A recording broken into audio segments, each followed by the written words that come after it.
You are watching the Wheel Talk podcast.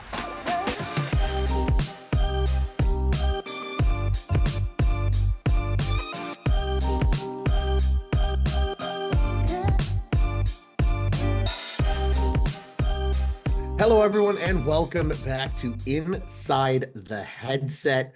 I am Ron Luce, color commentator of the Quad City Steam Wheelers. I'm joined by none other than the great voice of Vibrant Arena at the Mark, Mr. Kasey Keller. Kasey, we got a lot to talk about. We're kind of in the prime time slot on this week's Wheel Talk episode. We'll touch on why that is here in a little bit. But how are you doing, my friend? It's good to see you again. Yeah, this is the most exciting time in arena football. Fourth quarter is coming to the wrap. Playoffs are just around the corner. Excitement, back to the old Steamwheeler days. Excitement is in the air, man. It's in the air. There's so many firsts that are happening for the first time in a long time, and it's really exciting. Just to be around the Quad Cities and the Steam Wheelers franchise as well. Kasey, you mentioned it. So much happening, so much to talk about. So let's get right into it, shall we? Because we are in the prime time slot here on Wheel Talk this week because we have another home game. Now, last time everybody heard from us, it was before the Green Bay game. Unfortunately, that was a loss that muddied up the standings a little bit, made things a little more interesting. But the Wheelers took care of business in Iowa. And as a result, Kasey, for the first time since 2007, the Quad Cities is hosting a playoff game. I mean, this is incredible. Like you said, throwing it back to the old AF2 days. Since the last time that this has happened, I mean, Kasey, your boots on the ground in the Quad Cities. I mean, what just has been the electricity since Saturday when it was guaranteed that we at least got one more home game at good old XUSD Field and Vibrant Arena at the Mark? I can see it all over Facebook. Fans, season ticket holders, they're itching to get their tickets. Destiny in the front office are taking care of things, getting answers as quickly as they can. Excitement is just, I'm getting goosebumps just even talking about it. I cannot wait to fill the wheelhouse. It's going to be incredible. And to think that it's one of two games that are coming up here in the next 2 weeks. Obviously, we have the season finale that we'll get to here in a little bit. But I mean, Kasey, I think the thing I'm looking forward to most about that is feeling the electricity difference. And what I mean by that is it's been a great regular season. This fan base has come out in droves, brought the energy night after night, responded incredibly well to you and everything else that's a part of a great, successful game day at Vibrant Arena. But that's just going to be taken up a notch. There's going to be that extra electricity in the air come the first weekend of August. And it's like you said, man, it's hard not to already be excited. And of course, we can't look too far ahead, though, because we have plenty to talk about in the current frame. But that was what happened with Saturday, a 52-45 victory over Iowa. Kasey, I don't know about you. I'm not surprised that this game was close because we all know that Iowa brings their best game every single time against the Steam Wheelers. Yep, it's a rivalry game just like us and Green Bay. It doesn't matter what kind of season each team is having. When it comes to those games, both teams come to play. So it's a toss-up when it comes to those games for sure.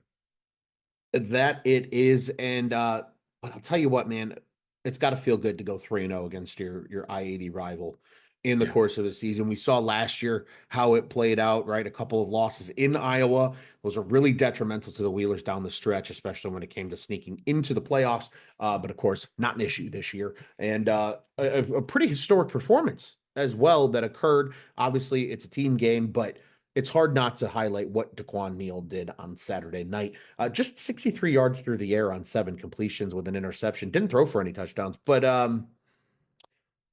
think I have this written down correctly. 17 attempts, 115 yards, and 6 touchdowns on the ground. And that 6 touchdowns is a team record for this iteration of the Quad City Steam Wheelers, that being the iteration that was reborn in 2018. So, I mean, what a performance from him, and what incredible work from the social team as well, bringing up the Randy Moss game as the analogy here. I mean, this was incredible. He literally on what, over 40% of his touches, if I do the quick math here, was scoring a touchdown on the ground. Pretty incredible stuff from number two. For sure. I mean, you hit on commentary before. I swear that that man has a Superman cape on underneath his jersey. Saturday night just kind of proved it. I mean, it wasn't red because they were wearing different colors, but he definitely had it on Saturday night. Yeah, sometimes I think if he sneezes the wrong way, you see it kind of tuck out of his shoulder pads a little bit when he's when he's not looking. But an incredible outing nonetheless from the Wheelers. A tough fought game when it's all said and done. And again, the reward for a tough fought game and a win is another home playoff game in the Quad Cities. We will certainly be excited about that, and we'll be able to be back and talk about it beforehand with everybody next week. So be on the lookout for that episode of Wheel Talk. Be on the lookout for that segment of ours with us here on Inside the Headset. But Kasey, let's talk about the here and the now, because we will be at Vibrant Arena this Saturday for the final regular season home game of 2025. I can't believe it's here already as the Tulsa Oilers come to town. A lot rides on this game, Kasey, and this is a different looking Oilers squad than the last time we saw them at Vibrant Arena. Indeed, it is. This going back to what we've explained, in past episodes of how teams are looking different throughout the season. Another chance to see a different look at a same team, but different look. It's going to be exciting. But what other way to make the season finale, regular season finale, fan appreciation night? Dollar beers. Come on. That's pretty incredible. It's going to be good stuff. Before we dive into the nitty gritty of the game, just like you said, Kasey, it is fan appreciation night. And I'm speaking for myself, but I think I do speak for everybody else as well when I say this. This fan base has been incredible for the first 7 games at home this year. Electric crowd after electric crowd, no matter what the numbers are at Vibrant Arena, whether it's crowds that rival team records, whether it's crowds that are maybe a little under what you would expect on a certain given day. It hasn't mattered. It hasn't mattered the size of the crowd. The energy has been there every single night, and as a piece of appreciation for those, of course, that are old enough to partake. It is Dollar Beer Night, which is always a great promotion for the second time at home this year for your Quad City Steamwheelers. In addition, Kasey, you get to be an auctioneer again after this one. The halfway to Halloween jerseys will be auctioned off. Some of you may recall those were worn back in May. Incredible stuff. Those will be auctioned off post-game for fans to potentially go home with. So be sure to listen for those announcements. Be sure to find Kasey, Destiny, and company on the bed of whatever beautiful pickup will be at the game on Saturday, and they'll be conducting the auction from there. So be sure to be on the lookout for that. Kasey, are you ready for another post-game auction? This last game, there was definitely cracks for sure. This game, I may not even have a voice. I may be literally holding the microphone all the way up to my mouth just so people can hear me. So come out, see what happens. 100%. We got to see what level of voice strain does Kasey have? Is it grade A, grade B, or grade C voice strain when it's all said and done, given how this game goes? Because Kasey, as we mentioned, there's a lot that rides on this matchup. There's also a lot that rides on another matchup because it's the 4 playoff teams in 2 games against each other. So potential week 1 playoff previews are happening here in this final week of the regular season as the Wheelers are hosting the Oilers. The Jacksonville Sharks will be venturing to Green Bay to take on the Green Bay Blizzard. So again, there's plenty of jostling that can occur. The Wheelers and the Blizzard have already locked up the top 2 seeds. The Wheelers are in the driver's seat for the number 1 seed.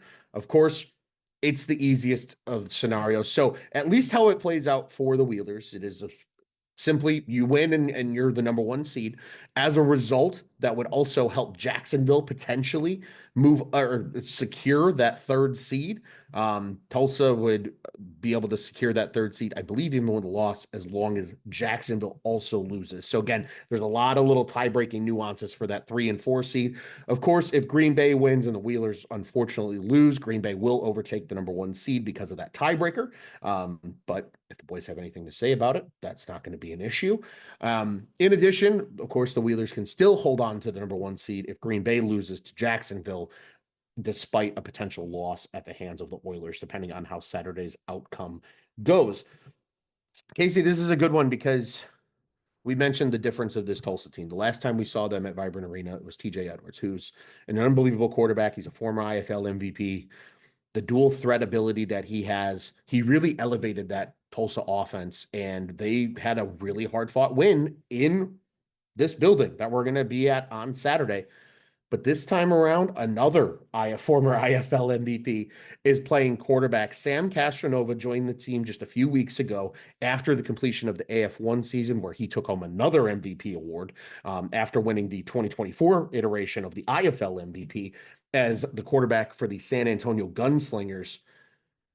He's a lot different of a quarterback, Kasey. He's not the scrambler that TJ Edwards was, but the arm is electric. I think he's already got like 900 yards passing in just 3 games at the helm for this Oilers squad. And he's a big reason why they're in the playoff picture. It really looked like Massachusetts was going to be able to come through and kind of sneak their way into the playoffs once Edwards went down with the injury. Cashinova has arguably saved Tulsa's season.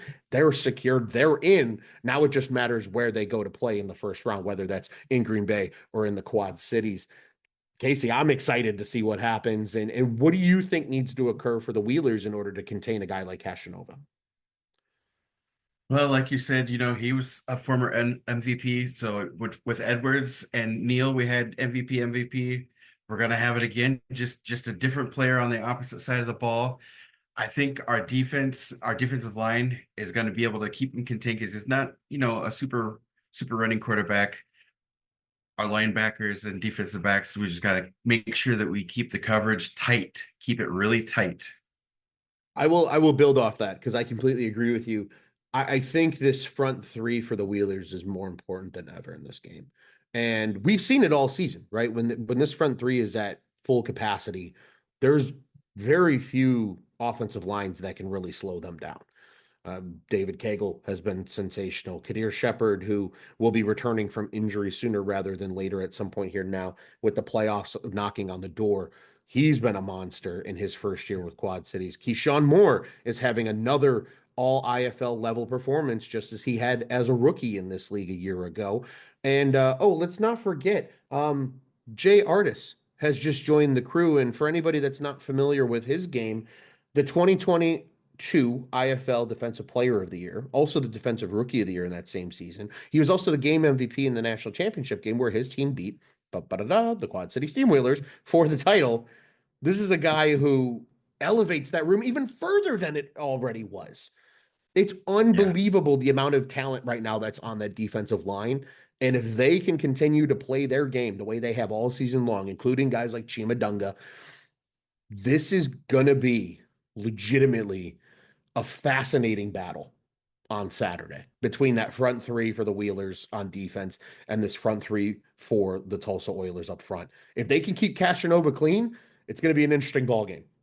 But if they can't keep him clean, it might be the level of assertion of dominance that the Wheelers need to ride that momentum into the playoffs. And I think that's what we're all hoping for as pieces of this organization. Yeah, the talent that we have on that line, we're almost to the point where we can pick and choose who we want, where we want. I mean, the talent is astronomical that we can have that much talent on one team. It's amazing and so exciting. It really is. It really is. And he was a heck of a grab. Obviously, the Wheelers were able to sign Artis because unfortunately Bubba Arslanian is on the short-term IR. I had the pleasure of getting to speak to Bubba actually after that Green Bay game and just kind of asked him how he was feeling. He said he wasn't feeling too bad, so it sounds like it's nothing super severe, but But of course, it's worth resting him up and letting him get some rest. Brian Lee Jr. did a great job on Saturday playing the linebacking spot full time this time. Obviously, Malik kind of had to jump in that game against Green Bay and play some linebacker because of the roster and construction and how it all played out. But again, Brian Lee Jr. did a great job in Iowa on Saturday. So expect him to be starting at linebacker for this one once again. Casey, also in addition, not only while we're on the topic, because we don't put the pads on, so we can look a little bit ahead. So I think we should look a little bit ahead here. Playoff tickets go on sale at 10 a.m. on Thursday. I don't care where you are. This is for my people here in Chicago with me. Make the 2.5-hour trip. Come pack the wheelhouse. Incredible deals, $10 in the upper deck, and incredibly affordable prices everywhere. It's the best football fun you're going to have. And let's be real. There's not a lot of good sports being played in the state of Illinois right now. The Quad City Steamwheelers are that only team right now that is playing really good ball in their respective sport, in their respective league. And I highly encourage everybody to check that out. That's Thursday at 10 a.m. is when everything goes on sale. If you're listening to this after the fact, you can still have time and go check it out anyway and see what's left and what's available. It should be a good one. And again, that is locked in. So that is and we've also learned primetime slot for that weekend of playoff action. Just one Saturday playoff game for the IFL because of scheduling and things like that. And it will be the Wheelers. So that's going to be awesome. No matter who they play, whether that's Tulsa or Jacksonville, we will know come, I don't know, probably about 11 p.m. on Saturday. I believe that's when almost all games, at least that matter to the Wheelers, wrap up. So we should know. We might even know before the end of our own game, because I believe the Blizzard and the Sharks start an hour before the Wheelers and Oilers do on Saturday. So there might be an answer potentially based on how things are looking before the clock hits 0 on Saturday night. But that'll all be additional things that we get to talk about on next week's episode of Inside the Headset. Casey, I want to toss this back over to you. Anything we missed? Anything you want to expand on further before we go ahead and sign off for this week? Well, like you said, we will be the only game on that Saturday. So, if you're a Wheeler fan, it's a no question. You've got to show up. If you're an IFL fan, what other game are you going to on Saturday? None. Come on out. Pack the wheelhouse. It is an exciting game. Our fans are so passionate. They've been waiting for this for so many years. I can't wait for the boys to show out, for the fans to show out, for you and I to show out. I cannot wait. It's going to be good stuff. Again, at least one home playoff game for the Wheelers. Casey, I'm going to double down. I'm going to take what you had to say a step further. I'm going to encourage everybody to come out this week. And here's why. Because you come out and have a great crowd this week. The boys feed off of that energy at XUSD Field and Vibrant Arena. And then we can set up for that elusive second playoff game potentially. And again, if they listen to you, Casey, and another great crowd, we could have 3 more home games. So again, there's no better time than the present. And of course, we're certainly excited about the future and what that holds with playoff football returning to the Quad Cities for the first time in nearly 2 decades. Pretty crazy stuff, but incredibly awesome nonetheless. Casey, it's always a pleasure getting to talk with you here on Inside the Headset. Any extra dial it up for this game on Saturday with it being the final regular season home game? Well, last dollar beer night, I saw off in the distance. I think it was right about I was gonna say right here. behind you. Yeah. Yeah, they had the beer can pyramid going on. They were having a good time. Fans, come out. You're not going to get any better entertainment than our Quad City Steamrollers. I can guarantee it. Well said, sir. Well said. Yeah, I think I have them on my side too. They were about right here, where my finger was pointing. Yeah, it was about right there in the end zone. A beautiful beer tower. So they took full advantage of the promotion, and we certainly hope everybody listening will also come and join us on Saturday, and you could take advantage of that promotion as well. And watch a game that still has a lot of meaning. This is not one of those last games of the season. We see them in the NFL all the time where, players sit and guys don't play because they're just resting for the playoffs. No, there's a lot on the line here. So expect an Yeah. incredible game from both sides, but from the Oilers as well as the Wheelers. These are two playoff teams on the eastern side of the IFL, and we will certainly be excited about that. Just two teams have locked up their spots, and those are both out west. Arizona locked up the 2 seed, Bay Area locked up the 1 seed. Everything else is in flux this week. So, despite the 8 playoff teams being known, there's a lot of jostling that can occur this weekend in the final week of week 19 action here on the IFL schedule. Kasey, it's always a pleasure getting to talk to you, sir. I'm excited we get to do another one of these because we're not done yet. I can't wait. We got another home game, at least one more, maybe two more, depending how Saturday goes. And of course, depending how the first round of the playoffs go. But nonetheless, we're excited to be guaranteed at least one more show coming to you here from inside the headset. So from myself, Ron Luce, from the great Kasey Keller, we wish you all well, and let's go Wheelers, baby. See you on Saturday.